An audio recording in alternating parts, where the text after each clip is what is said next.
Welcome to Bhavat media news. ముందుగా headlines చూద్దాం. కోహినూర్ను భారత్కు తిరిగి ఇవ్వండి, బ్రిటన్ రాజును కోరుతున్న న్యూయార్క్ మేయర్.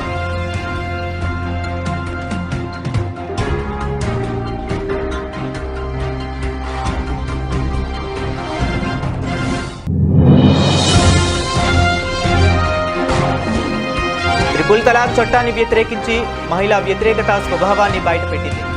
యూపీ ప్రత్యేక అసెంబ్లీ సమావేశంలో కాంగ్రెస్ పార్టీపై విరుచుకుపడ్డ సీఎం ఆదిత్యనాథ్.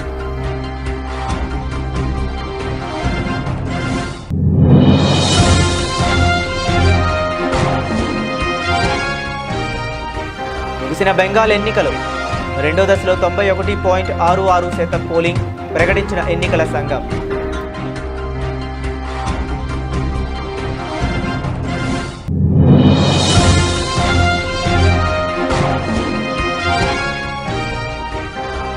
ధరలు పెంచే ఆలోచన కేంద్రానికి లేదు, తేల్చి చెప్పిన కేంద్ర మంత్రి కిషన్ రెడ్డి.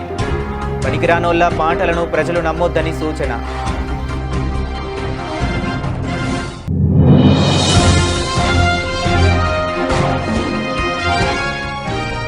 తమ్మిడిహెట్టి బ్యారేజ్ని 150 మీటర్ల ఎత్తుతో నిర్మించడానికి వీలుగా చర్యలు తీసుకోండి, అధికారులను ఆదేశించిన ముఖ్యమంత్రి రేవంత్ రెడ్డి.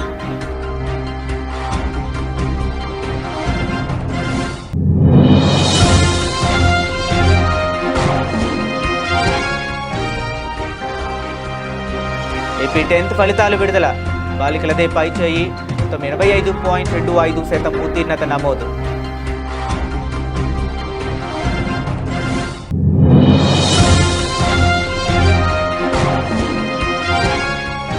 రేవంత్ రెడ్డి తాను మారిన మనిషినేనని చెబుతున్నారన్న కేటీఆర్. ఎన్నికల తర్వాత కుంభకర్ణుడయ్యాడు కాబట్టి ఆయన చెప్పింది నిజమేనని చురక.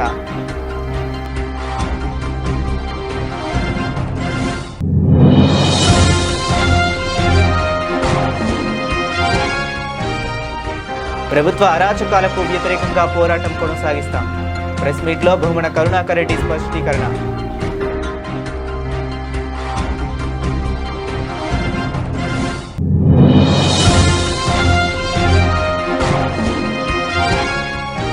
మే 10న హైదరాబాద్లో జన ఆగ్రహ సభలో పాల్గొననున్న ప్రధాని మోదీ. వివరాలు వెల్లడించిన బీజేపీ రాష్ట్ర అధ్యక్షుడు రామచంద్ర రావు.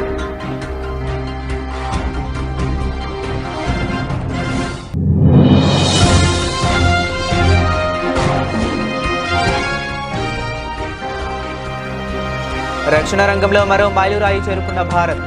నేషనల్ యాంటీ షిప్ మిసైల్ ప్రయోగం విజయవంతం.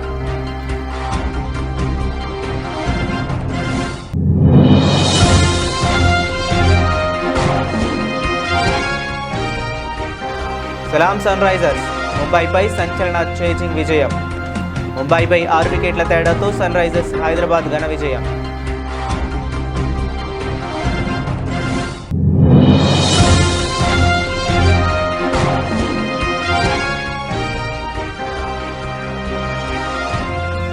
మార్కెట్లకు చమురు సెగ, భారీ నష్టాల్లో దేశీయ సూచీలు.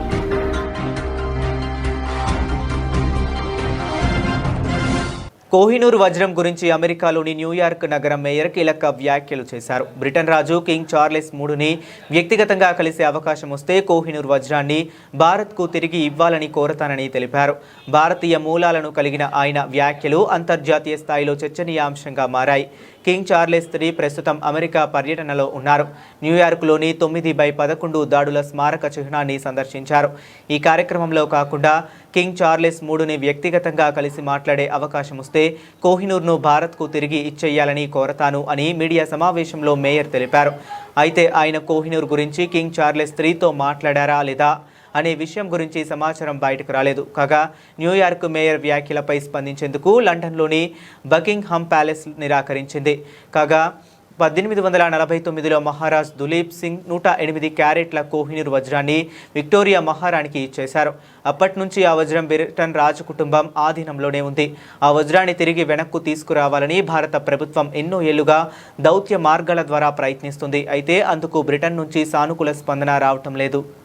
1995 స్టేట్ గెస్ట్ హౌస్ ఘటనలో మహిళల పట్ల సమాజ్వాదీ పార్టీ రాక్షస ప్రవర్తులు బట్టబయలయ్యాయి. ఉత్తరప్రదేశ్ ముఖ్యమంత్రి యోగి ఆదిత్యనాథ్ అన్నారు.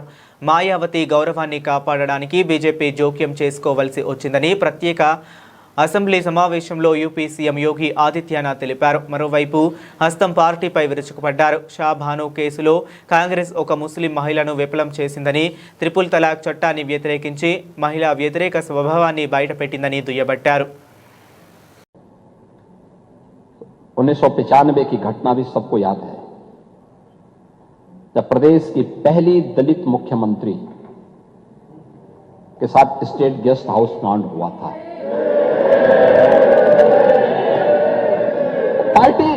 पार्टी कोई भी हो सकती है, लेकिन आपका आचरण क्या था? यह स्थिति थी, यह है समाजवादी पार्टी का आचरण। समाजवादी पार्टी के नेताओं के वक्तव्यों को अगर आप देखेंगे, आप याद करिए उस समय की बहुजन समाज पार्टी की नेत्री जो बाद में प्रदेश की मुख्यमंत्री बनी, भारतीय जनता पार्टी ने उनको सपोर्ट किया कि हां, एक दलित की बेटी को सम्मान मिलना चाहिए और वहां आगे बढ़े। देखो भाई, सवाल यह है कि उनकी बैसाखी पे सरकार तो सपा चला रही थी, ये नैतिक दायित्व तो आप लोगों का था, लेकिन आप लोगों की राक्षसी वृत्ति पर लगाम लगाने के लिए तात्कालिक रूप से आवश्यक था कि भारतीय जनता पार्टी उन्हें सपोर्ट करे, और भारतीय जनता पार्टी के नेतृत्व ने उस समय उस प्रकार की सौहार्दता का परिचय दिया। स्वर्गीय ब्रह्मदत्त द्विवेदी जी अपनी जान पर खेल करके समाजवादी पार्टी के गुंडों से भिड़े थे स्टेट गेस्ट हाउस में, तब जाकर के सुश्री मायावती जी सुरक्षित हो पाई थी। ये स्थिति थी आपकी। పశ్చిమ బెంగాల్లో బుధవారం రెండో దశ పోలింగ్తో ఎన్నికలు ముగిశాయి. తొలి దశలో 93.19 పోటీ పడుతూ ఈ దశలో కూడా భారీగా 91.66% నమోదైంది. రెండో దశలో కలిపి 92.47% పోలింగ్ జరుగుతుందని ఎన్నికల సంఘం ప్రకటించింది. స్వతంత్ర అనంతరం పశ్చిమ బెంగాల్లో జరిగిన ఎన్నికల్లో ఇదే అత్యధికమని తెలిపింది. ఈ నెల 23న తేదీన తొలి విడత పోలింగ్ బీజేపీకి గట్టి పట్టున్న ఉత్తర బెంగాల్లో జరగగా, మలి విడత తృణమూల్కు పట్టున్న దక్షిణ బెంగాల్లో జరిగింది. భారీగా నమోదైన పోలింగ్ తమకు అనుకూలమంటే తమకు అనుకూలమని వైరి పక్షాలు రెండూ ప్రకటించుకున్నాయి. ఇది మమతా ప్రభుత్వానికి వ్యతిరేకత ఓటు అని, అధికారంలో తామే రాబోతున్నామని బీజేపీ తెలిపింది. আজকে যেটা আছে আমাদের সেকেন্ড ফ্লোরে পোল যেটা 142 সিটস ছিল, ওটা প্রায় 95% জায়গা শেষ হয়ে গেছে।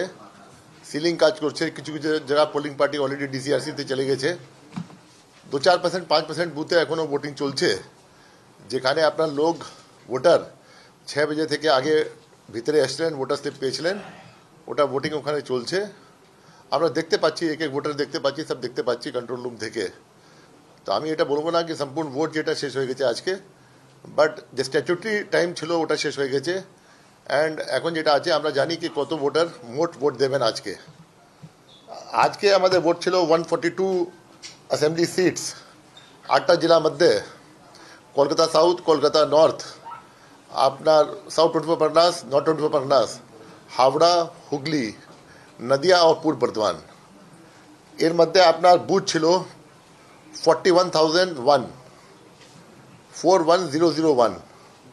অ্যান্ড আপনার যে আছে ভোটিং পার্সেন্টেজ যেটা 60টা পর্যন্ত আছে, এন্টায়ার ভোটিং পার্সেন্টেজ আসেনি এখানে, क्योंकि আমাদের কিছু বুথ যেটা আছে যেখানে আমাদের সিগন্যাল থাকে না, ওখানে সিম থেকে আমাদেরকে নিতে হচ্ছে।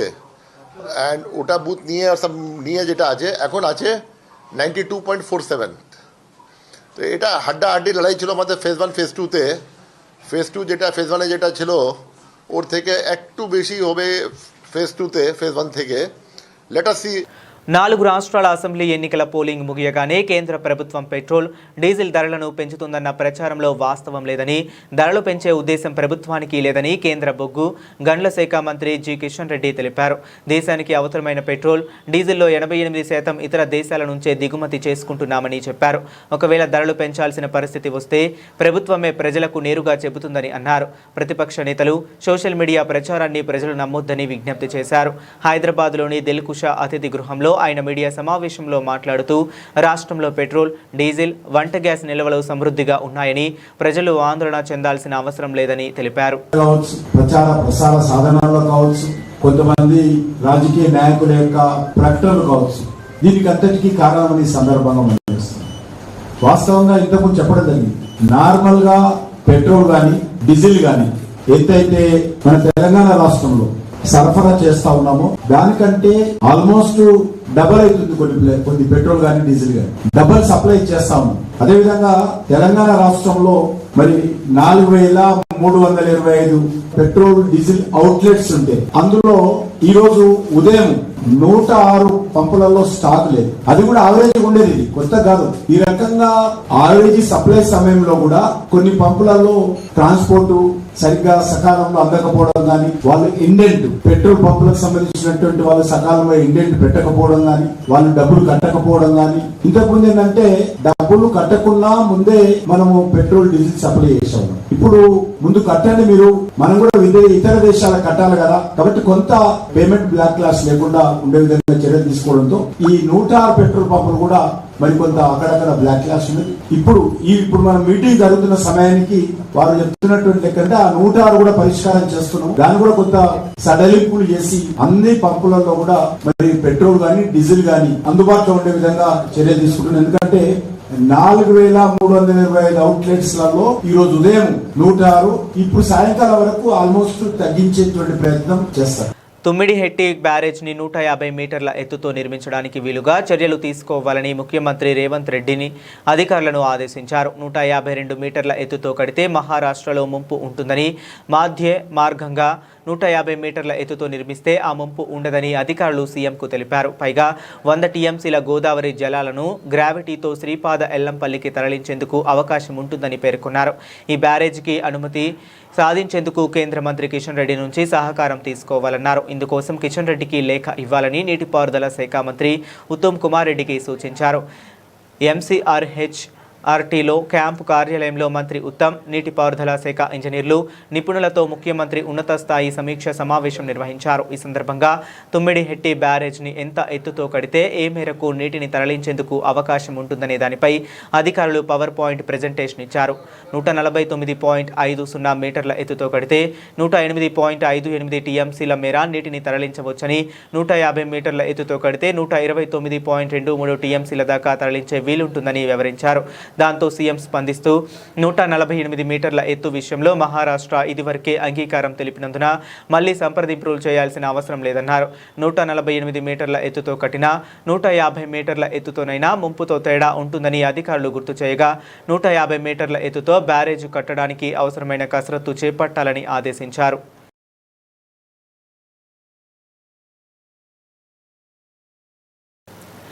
ఏపీలో 10వ తరగతి విద్యార్థుల నిరీక్షణకు తెరపడింది. రాష్ట్ర ఐటీ విద్యాశాఖ మంత్రి నారా లోకేష్ ఉదయం 11 గంటలకు 10th పబ్లిక్ పరీక్షల ఫలితాలను విడుదల చేశారు. ఈ ఏడాది మొత్తం 85.25% ఉత్తీర్ణత నమోదైనట్లు ఆయన ప్రకటించారు.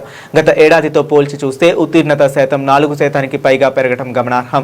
బాలికల హవా, మెరుగైన ప్రభుత్వ పాఠశాలలు. ఎప్పటిలాగే ఈసారి కూడా 10వ తరగతి ఫలితాల్లో బాలికలు తమ సత్తా చాటారు. బాలికల ఉత్తీర్ణత శాతం 87.90% కాగా బాలుర ఉత్తీర్ణత 82.68% వద్ద నిలిచింది. దీంతో బాలురపై బాలికలు స్పష్టమైన ఆధిక్యం కనబరిచారు. అదే సమయంలో ప్రభుత్వ పాఠశాలల పనితీరు కూడా మెరుగుపడింది. ప్రభుత్వ పాఠశాలల్లో ఈసారి 78.39% ఉత్తీర్ణత నమోదైంది. గతేడాది 72.8% పోలిస్తే ప్రభుత్వ బడుల్లో ఉత్తీర్ణత శాతం పెరగడం రాష్ట్ర విద్యా వ్యవస్థకు సానుకూల సంకేతంగా భావిస్తున్నారు. విద్యార్థులు తమ ఫలితాలను పలు మార్గాల్లో సులభం చేసుకునేందుకు ప్రభుత్వం ఏర్పాట్లు చేసింది. అధికారిక వెబ్సైట్ results.bse.ap.government.in లో హాల్ టికెట్ నెంబర్ను ఎంటర్ చేయడం ద్వారా ఫలితాలు పొందవచ్చు. అలాగే ఈసారి మనమిత్ర వాట్సాప్ నెంబర్ 9552300009 ద్వారా కూడా ఫలితాలను పొందే సౌకర్యం కల్పించినట్లు మంత్రి లోకేష్ వివరించారు. ఇవే కాకుండా ప్రభుత్వ ప్రవేశపెట్టిన LEAP మొబైల్ యాప్, కేంద్ర ప్రభుత్వ డిజిలాకర్ యాప్లలో కూడా విద్యార్థులు తమ మార్కులను వివరాలు చూసుకోవచ్చు. తాను మారిన మనిషినని ముఖ్యమంత్రి రేవంత్ రెడ్డి చెబుతున్నారని, అయితే ఆయన చెప్పిన దాంట్లో నిజం ఉండదని బీఆర్ఎస్ వర్కింగ్ ప్రెసిడెంట్ కేటీఆర్ అన్నారు. ఎన్నికలకు ముందు ఆయన దానవీర సూరకర్ణ అయితే ఎన్నికల తరువాత కుంభకర్ణుడు అయ్యాడని ఎద్దేవా చేశారు. కల్వకుర్తి నియోజకవర్గానికి చెందిన పలువురు కాంగ్రెస్, బీజేపీలకు నాయకులకు బీఆర్ఎస్ పార్టీలో చేరారు. ఈ సందర్భంగా కేటీఆర్ మాట్లాడుతూ ఎన్నికలకు ముందు ఆయన పాలమూరు బిడ్డ, ఇప్పుడు కనీసం పాలమూరు ప్రాజెక్టును పట్టించుకొని బిడ్డ అని ఎద్దేవా చేశారు. నాగర్ కర్నూల్, పాలమూరులలోనే రైతులు రోడ్డెక్కి ఆందోళనలు చేస్తుంటే సిగ్గనిపించడం లేదా అని మండిపడ్డారు. విద్యుత్ ఇవ్వడం లేదని, గురుకులాల్లో విద్యార్థులు చనిపోతున్నారని, రైతు బంధు ఖాతాల్లో పడడం లేదని, వీటికి ఆయనకు సిగ్గనిపించడం లేదా అని ధ్వజమెత్తారు. ఈ మధ్యన ముఖ్యమంత్రి గారు అంటున్నాడు డైలాగ్, కొత్త డైలాగ్ నేర్చుకున్నాడు. నేను మారిన మనిషిని. మారిపోయిందంట. కరెక్టే, మారిపోయినావు. ఎలక్షన్లకు ముందేమో దానవీర శూరకర్ణ, ఎలక్షన్ల ముందు దానవీర శూరకర్ణ, ఏది కావాలంటే అది ఇస్తా అన్నాడు. ఇప్పుడు కుంభకర్ణ, లేస్తలేడు. మారిపోయిండు మనిషి, ఎగ్దం మారిపోయిండు. ఎలక్షన్లకు ముందేమో పాలమూరు బిడ్డ, ఇప్పుడు పాలమూరు ప్రాజెక్టును పట్టించుకోని బిడ్డ. ఎందుకు మరి నువ్వు ముఖ్యమంత్రిగా ఉండి ఏం లాభం ఈ రాష్ట్రానికి? నీ నాగర్ కర్నూల్లో, నీ పాలమూరులో ఇలా రైతులు రోడ్డుకి ధర్నా చేస్తుంటే సిగ్గనిపిస్తలేదా? బాధ అనిపిస్తలేదా? గురుకుల పాఠశాలలు మేము బ్రహ్మాండంగా నడిపితే ఆనాడు ఇవాళ 140 మంది పిల్లలు చచ్చిపోయిన గురుకులాల్లో ఈ రేవంత్ రెడ్డి వచ్చినాక. సిగ్గనిపిస్తలేదా? కరెంట్ ఇయ్యలేకపోతున్నావు, సిగ్గనిపిస్తలేదా? రైతు బంధు పడతలేదు, సిగ్గనిపిస్తలేదా? రైతుల ధాన్యం ఇవాళ రోడ్ల మీద తడిచి రైతులు ఏడుస్తుంటే బాధ అనిపిస్తలేదా? ఇంకా ఆయన అంటున్నాడు, మేము తిడుతుంటేనంట, ఇట్లా విమర్శ చేస్తుంటే ప్రజల పక్షాన ఆయనకు మా తిట్లు వింటుంటే ఆయనకు సాడిస్టిక్ ప్లెజర్ వస్తుందంట, పైశాచిక ఆనందం వస్తుందంట. ఏమనాలి ఆయనని? మేము ఇంకా ఏమనాలో కూడా అర్థం కావట్లేదు. అందుకే మీతో నా ప్రార్థన, మా కల్వకుర్తి సోదరులతోన, మనము మళ్ళీ లాస్ట్ కేసీఆర్ వస్తాడులే, ఇట్లా చేయి ఊపుతాడు, మేము కూడా ఇట్లా ఊపుదాము. కేటీఆర్ మధ్యలో ఒకసారి వస్తాడు, ఆయన కూడా ఇట్లా అంటాడు, మేము కూడా ఇట్లా అందాము, కానీ మేము మాత్రం ఏం చెయ్యము అంటే కుదరదు. శ్రీధర్ చెప్పింది అక్షర సత్యం. దయచేసి మా మిత్రులను కోరుతా ఉన్నాం, దయచేసి మీ స్థానిక సమస్యలు, మీ గ్రామాల్లో ఉండే సమస్యలు, మీ మండలాల్లో ఉండే సమస్యలు, అవి రైతులే కావచ్చు, కులవృత్తులే కావచ్చు, లేదా ఇతరులే కావచ్చు, విద్యార్థులే కావచ్చు, ఇంకోరి కావచ్చు, ఎత్తుకోండి. వాళ్ళ తరపున రోడ్డు ఎక్కండి, కదం దొక్కండి. ఇచ్చిన ప్రభుత్వానికి చంద్రబాబుకు మెగలోమేనియా వ్యాధి ఉందని, తనను తాను అతిశయోక్తిగా చిత్రీకరించుకోవటం ఆయన స్వభావమని వైఎస్ఆర్సీపీ రాష్ట్ర అధికార ప్రతినిధి భూమన కరుణాకర్ రెడ్డి తెలిపారు. రాజకీయాల్లో తనను తాను అత్యున్నతుడిగా చూపించుకోవటమే కాకుండా ఇతరులను తక్కువ చూపించే ప్రయత్నం చంద్రబాబు ఎప్పటినుంచో చేస్తున్నారని పేర్కొన్నారు. టీడీపీ నూతన కార్యవర్గ సభ్యుల పదవి ప్రమాణ స్వీకారోత్సవంలో చంద్రబాబు చేసిన వ్యాఖ్యలు అత్యంత అభ్యంతరకరమని, 2 ఏళ్లలో తాము చేసింది చెప్పుకునేందుకు ఏమీ లేక వైఎస్ఆర్సీపీని, వైఎస్ జగన్ గారిని నిందిస్తూ గతి తప్పి మతి లేకుండా మాట్లాడుతున్నారని తిరుపతిలో మీడియాతో మాట్లాడిన భూమన చెప్పారు. మీరు ఈ రాష్ట్రంలో వందల వేల ఎకరాలన్నీ కూడా అప్పనంగా అప్పళాలు పంచినట్టుగా పారిశ్రామికవేత్తలకు, పెట్టుబడిదారులకు, మీకు కావలసినటువంటి వాళ్ళకందరికి కూడా పంచివేస్తున్నారు. తిరుమల తిరుపతి దేవస్థానానికి సంబంధించిన 3,000 కోట్ల రూపాయల విలువైనటువంటి స్థలాన్ని టూరిజం శాఖకు బదలాయించి అక్కడ ఒబరాయ్ హోటల్కు దారాదత్తం చేయటం, అత్యంత తక్కువ ఖరీదుకు వాళ్ళకి ఇవ్వటం, 3,000 కోట్ల రూపాయల ఖరీదు చేసేటువంటి పొలాన్ని, భగవంతుడి స్థలాన్ని ఆ రకంగా మారకం చేసేటువంటి అధికారం ప్రభుత్వ నేతగా మీకు లేకపోయినప్పటికీ, చట్టాలు ఎక్కడా చెప్పకపోయినప్పటికీ చట్ట వ్యతిరేకంగా మీరు టీటీడీ స్థలంలో ఒబరాయ్ హోటల్ నిర్మాణానికి శ్రీకారం చుడుతున్నారు. దామినీడు దగ్గర 22 ఎకరాల స్థలాన్ని ఎస్ఆర్ఓ రేటు ప్రకారం, అంటే ఎస్ఆర్ఓ రేటు అక్కడ 4.5 కోట్లు ఉంటే దాని ప్రకారం ఎకరా 30 కోట్ల రూపాయలకు పైగా విలువ చేసే 650 కోట్ల రూపాయల విలువ చేసేటువంటి స్థలాన్ని మీకు బినామీలుగా ఉండేటువంటి దివ్యశ్రీ డెవలపర్స్కి మీరు ఆశ్చర్యకరంగా దాన్ని ఇచ్చేస్తున్నారు. నెల రోజుల క్రితం మేము ఎస్ఆర్ఓ రేటుకు మీరు ఇచ్చినటువంటి జీవోనే మేము చూపిస్తే ఆ తరువాత అదే దివ్యశ్రీ డెవలప్మెంట్లు వారు మేము SRO రేట్ ప్రకారం 4.5 కోట్లతో రిజిస్టర్ చేయండి. రాహుల్ గాంధీ చేపట్టింది భారత్ జోడో యాత్ర కాదని, రాజకీయంగా దేశాన్ని విభజించే యాత్ర అని బీజేపీ రాష్ట్ర అధ్యక్షుడు ఎన్ రామచంద్రరావు విమర్శించారు. కాంగ్రెస్ చర్యలు దేశాన్ని విభజించేలా ఉన్నాయని, ఆ పార్టీపై ప్రజల్లో తీవ్ర ఆగ్రహం వ్యక్తమవుతుందని పేర్కొన్నారు. వచ్చే నెల 10వ తేదీన ప్రధాని మోదీ తెలంగాణ పర్యటనకు రానున్న సందర్భంగా పరేడ్ గ్రౌండ్స్ లో నిర్వహించ తలపెట్టిన సభా పోస్టర్ను బీజేపీ రాష్ట్ర కార్యాలయంలో ఆయన ఆవిష్కరించారు. ఈ సందర్భంగా రామచంద్రరావు మాట్లాడుతూ, రాష్ట్రంలో కాంగ్రెస్ ప్రభుత్వంపై తెలంగాణ ప్రజల ఆగ్రహాన్ని ప్రతిబింబించేలా మోడీ సభకు జన ఆగ్రహ సభగా నామకరణం చేశామని వెల్లడించారు. ప్రధాని పర్యటన ఏర్పాట్లు, వివిధ అంశాలపై బీజేపీ ఎమ్మెల్యేలు, నేతలతో విస్తృతంగా చర్చించామని తెలిపారు. అందరికీ నమస్కారం. ఈరోజు ఎంపీ, ఎమ్మెల్యే, ఎమ్మెల్సీస్ ఒక మీటింగ్ జరిగింది ఇక్కడ. అందులో రేపు 10వ తారీఖు నాడు నరేంద్ర మోదీ గారు మొట్టమొదటిసారిగా పార్లమెంట్ ఎన్నికల తర్వాత మన రాష్ట్రానికి రాబోతూ ఉన్నారు. హైదరాబాద్ నగరంలో దాదాపు 8,000 కోట్ల, సుమారు 7,700 కోట్లు ఉంది. 8,000 కోట్ల ఒక పని ఏదైతే పెండింగ్ ఉందో అవన్నీ కూడా వారు ఇక్కడి నుంచి వర్చువల్గా ఇనాగ్రేట్ చేయడం జరుగుతుంది. తదనంతరం ఒక బహిరంగ సభ,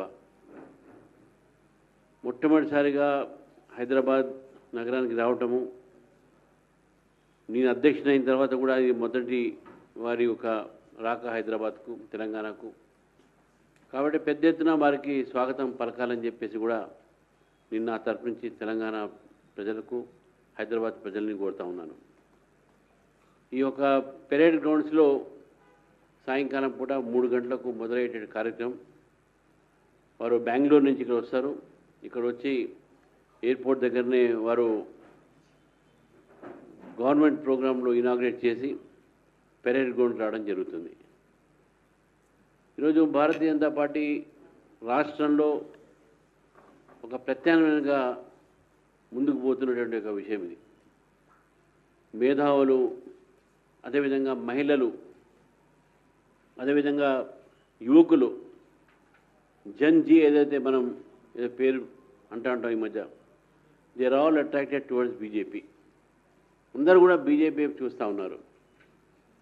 ఇప్పుడే ఎగ్జిట్ పోలు, సరే exit poll it is not a scientific indication, కానీ కొద్దిగా చాలా ఫేవరబుల్గా మనకు కనబడతా ఉన్నాయి.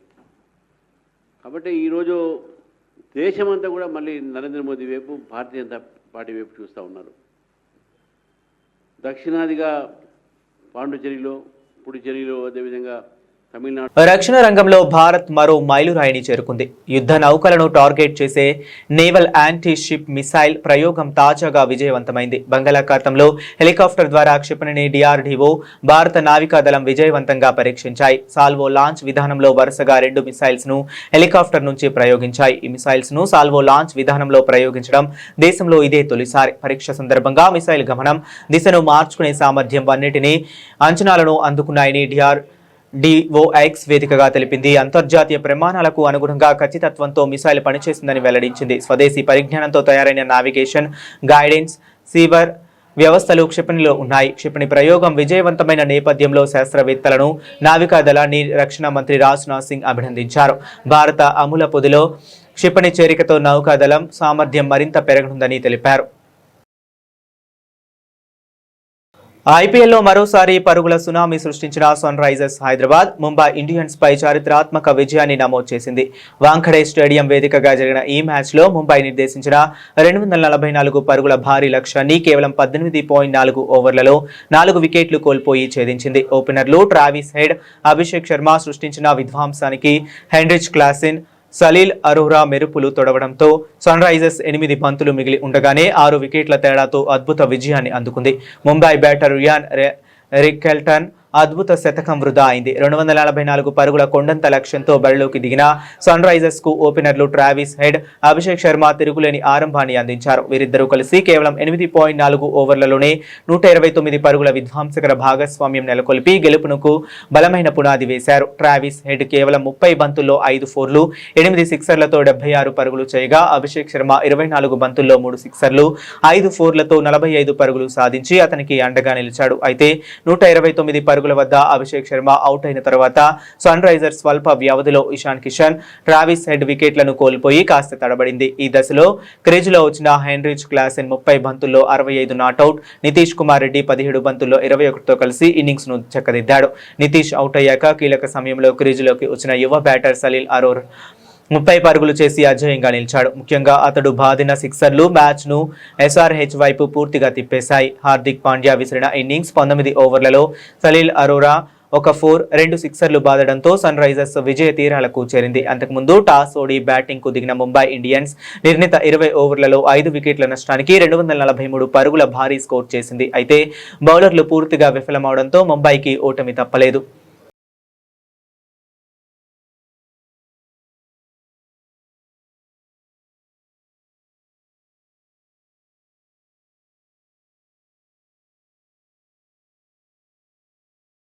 ముడి చమురు ధరలు మరోసారి బగ్గుమన్నాయి. ఇరాన్ ఓడరేవులపై అమెరికా దిగ్బంధనం కొనసాగుతుండటంతో చమురు సరఫరాపై తీవ్ర ప్రభావం పడింది. ఒప్పందం కుదిరే వరకు దిగ్బంధనం కొనసాగుతుందని డొనాల్డ్ ట్రంప్ హెచ్చరించడంతో చమురు ధరలు అమాంతం పెరిగాయి. అంతర్జాతీయంగా బ్రెంట్ క్రూడ్ ఆయిల్ బ్యారెల్ ధర ఏకంగా 6% పెరిగి $120 దాటింది. 2022 తర్వాత బ్రెంట్ క్రూడ్ ఆయిల్ ధర ఈ స్థాయిలో పెరగడం ఇదే ప్రథమం.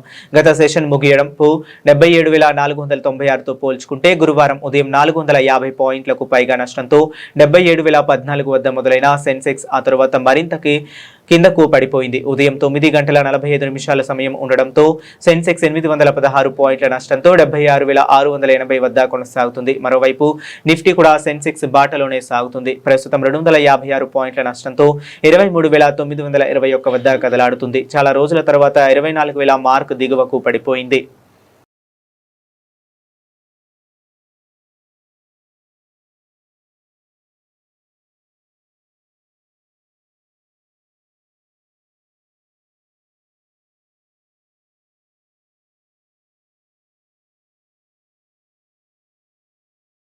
బులెటిన్ ముగించే ముందు మరొకసారి హెడ్లైన్స్ చూద్దాం.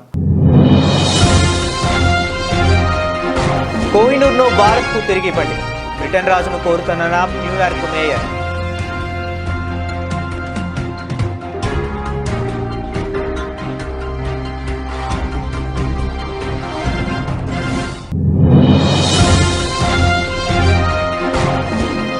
ట్రిపుల్ తలాక్ చట్టాన్ని వ్యతిరేకించి మహిళా వ్యతిరేకత స్వభావాన్ని బయటపెట్టింది.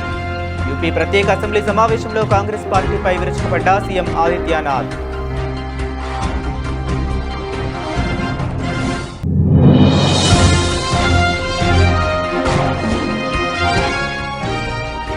ముగిసిన బెంగాల్ ఎన్నికలు రెండో దశలో 91.66% పోలింగ్ ప్రకటించిన ఎన్నికల సంఘం.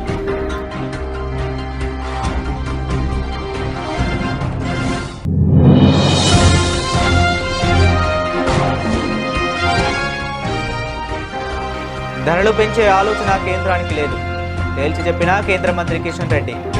పనికిరానోళ్ల మాటలను ప్రజలు నమ్మొద్దని సూచన.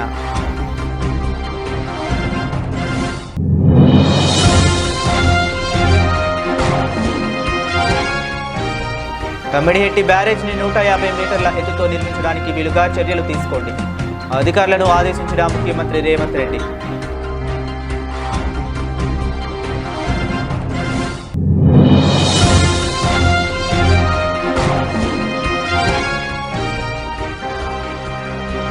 ఏపీ 10th ఫలితాలు విడుదల. బాలికలదే పై చేయి, మొత్తం 85.25% ఉత్తీర్ణత నమోదు.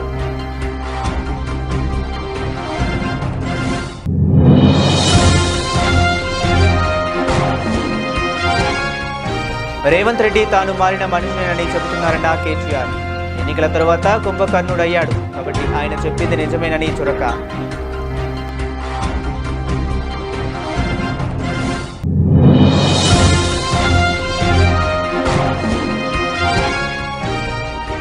ప్రభుత్వ అరాచకాలకు వ్యతిరేకంగా పోరాటం కొనసాగిస్తాం. ప్రెస్ మీట్లో భూమన కరుణాకర్ రెడ్డి స్పష్టీకరణ.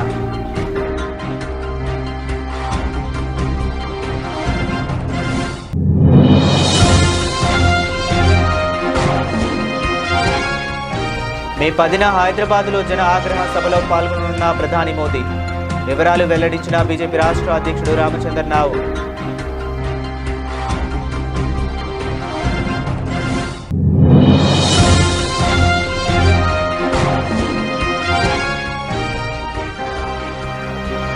రక్షణ రంగంలో మరో మైలురాయి చేరుకున్న Bharat. National anti ship missile ప్రయోగం విజయవంతం.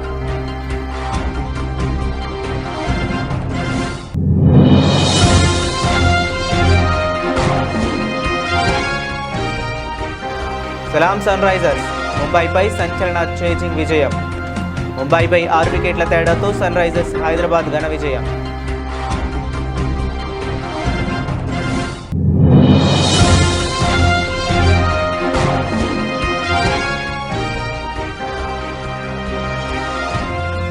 మార్కెట్లకు చమురు సెగ. భారీ నష్టాల్లో దేశీయ సూచీలు.